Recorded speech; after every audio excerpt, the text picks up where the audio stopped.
Woo-wee! This Indiana Fever post trying to get people to vote for Kelsey Mitchell for the All-Star game. It did not go as planned. It did not go as planned.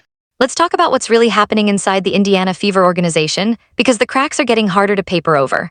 For most of this season, the front office has been running a carefully managed public relations playbook. Promotional content, unified messaging, carefully curated social media posts designed to project an image of harmony, purpose, and momentum.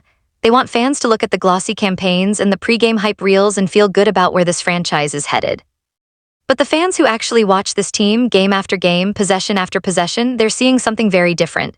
And recently, that gap between the polished image and the on-court reality cracked open in a way that was impossible to ignore.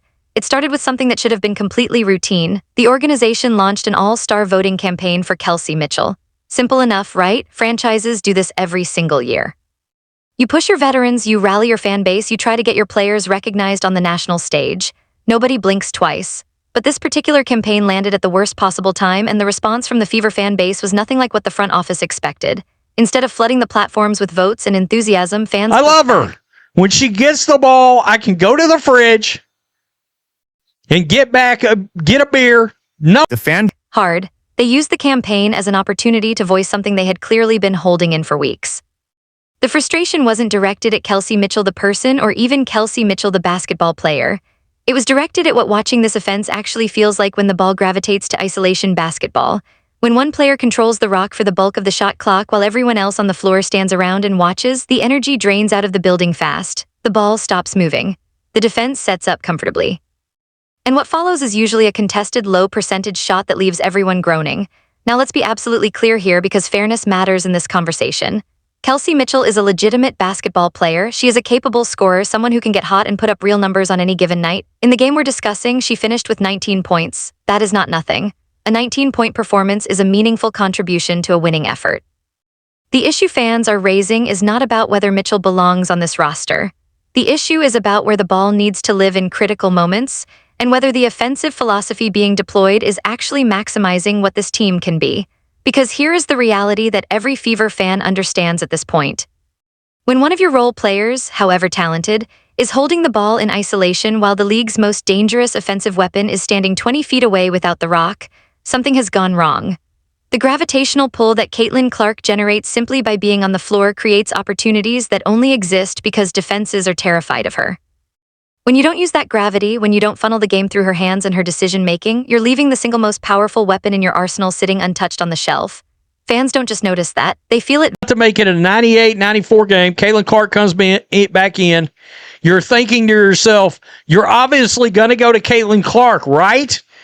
Because for the second game in a row, there's no way you're not going to the best player on your team, right? Viscerally every single time it happens. So the All-Star campaign became a flashpoint, not because it was malicious, not because it was even poorly intentioned, but because it arrived in a context where the fan base had already been quietly boiling for weeks. And instead of absorbing good-natured team support, it absorbed all of that built-up frustration at once. But what happened on social media was only the setup for the main event. The real moment that ignited everything happened on the court during a late-game stretch against the Chicago Sky. And it happened in a setting where the stakes were about as high as they get during the regular season. To understand the weight of that moment, you need the full picture of what this game looked like from wire to wire. The Indiana Fever came out playing exactly the kind of basketball their fan base has been dreaming about.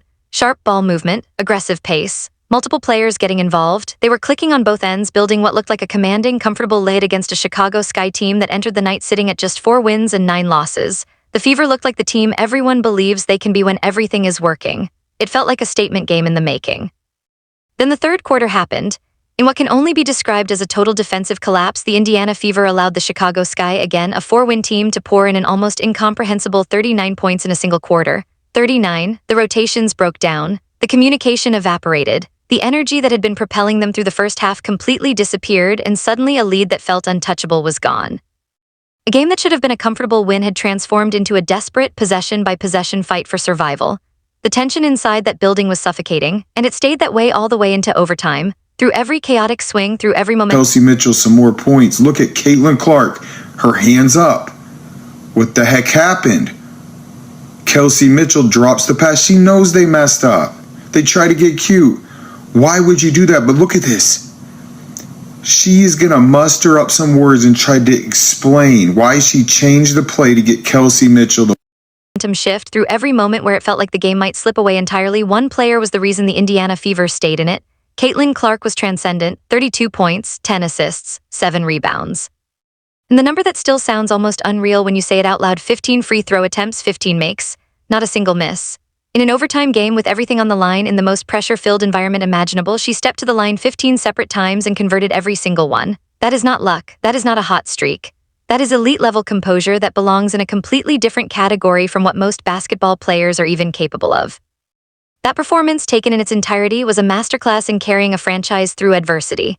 So you can probably imagine what the expectation was in crunch time.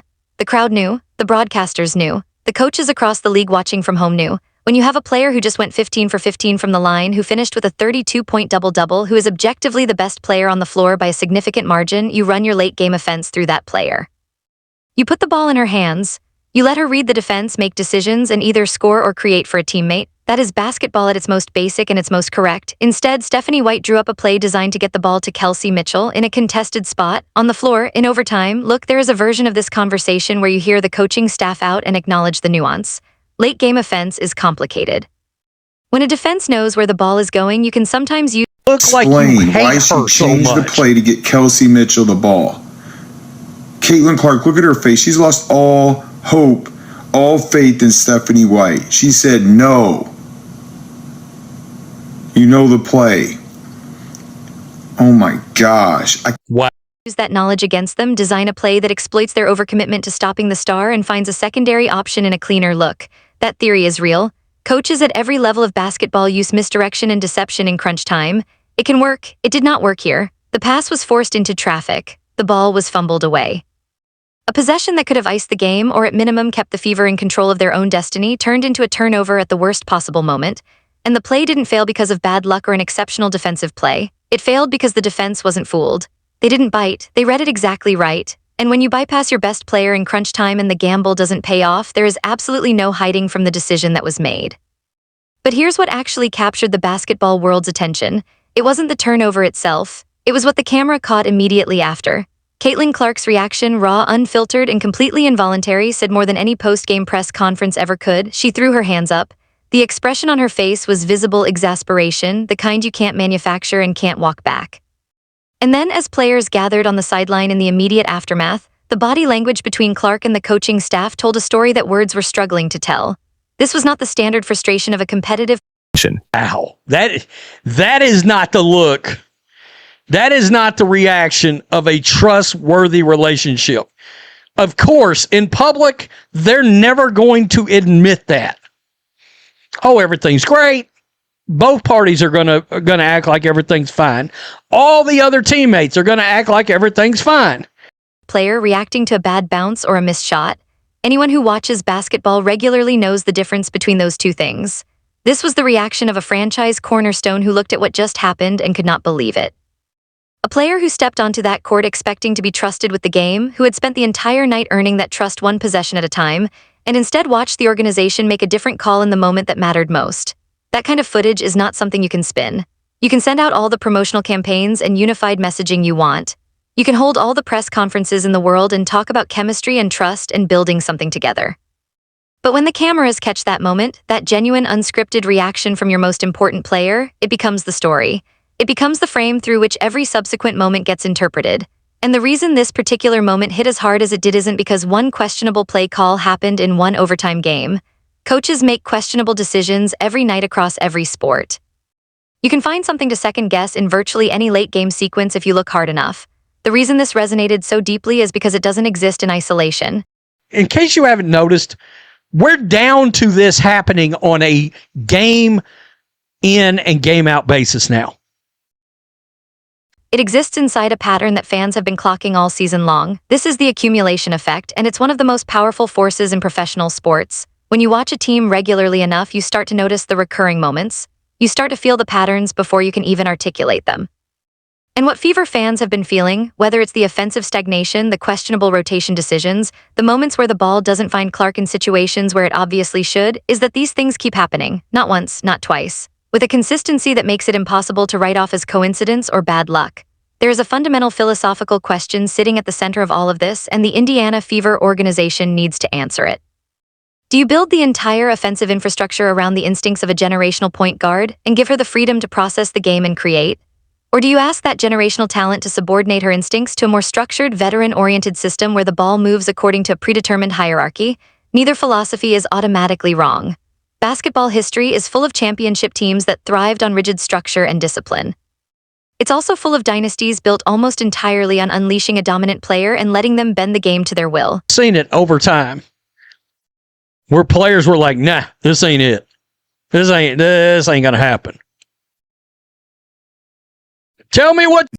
Both can work, but the organizations that have maximized transcendent talent, the truly historic ones, almost universally share one common thread. They found a way to amplify what their best player does rather than constrain it. They built systems that made their star more dangerous, not systems that the star had to navigate around. Caitlin Clark is operating in a two-front battle every single night. She's competing against elite defenses that spend enormous energy scheming specifically to stop her, and she's simultaneously navigating friction within her own system, moments where what the coaching staff is asking her to do doesn't align with what she's reading from the game. Both of those things are real, and both of them are visible to anyone paying close enough attention. The fan base has been sending signals about this all season. The All-Star voting backlash was one of those signals. The reaction to the overtime play call was another. These aren't isolated complaints from casual observers. They're coming from people who understand the game, who watch every possession, and who care deeply about seeing this franchise reach its potential. And here's where the honest perspective matters, because this conversation should end on something real rather than just frustration. The Indiana Fever are not a broken basketball team. They are not some hopeless organization with unfixable problems. The talent on this roster is genuinely elite. Caitlin Clark is a generational player, full stop. Aaliyah Boston, who poured in 34 points and grabbed 12 rebounds in this very game, is a legitimate franchise piece capable of being a cornerstone on a championship-caliber roster. The raw materials are there. Nobody serious is questioning that. What this team is dealing with is a chemistry and communication challenge. And those are not permanent conditions. They are not structural problems baked into the foundation. Chemistry develops, communication improves, coaching philosophies evolve when the people running them are willing to look honestly at what the evidence is telling them. But that evolution has to be intentional. The organization has to be willing to look at these moments, the sideline reactions, the fan backlash, the pattern of late-game decisions, and ask hard questions rather than deflecting them. The healthiest organizations in professional sports are the ones that confront these warning signs early, before they calcify into something much harder to fix. The ones that struggle are the ones that keep choosing the comfortable narrative over the honest assessment. The Indiana Fever have a window. They have a generational player in the prime of her ascent. They have supporting pieces that can make this team genuinely dangerous. But windows don't stay open forever. And the time to get this right is right now, before the frustration compounds, before the distance between player and system becomes too wide to bridge. Trust your franchise player. Put the ball in her hands when the game is on the line. Build the late-game offense around what she does best. And if the plays you're drawing up aren't putting her in a position to decide the outcome, ask yourself why, because the fan base already is. The basketball world is watching this franchise closely. And how the Indiana Fever respond to this moment will tell us everything about who they actually are and what they're actually capable of becoming. Drop your thoughts in the comments. Where do you stand on the Fever's late-game philosophy? Should Caitlin Clark have the keys unconditionally in crunch time? Let me know. And if you're not subscribed yet, now's the time, because this conversation is just getting started.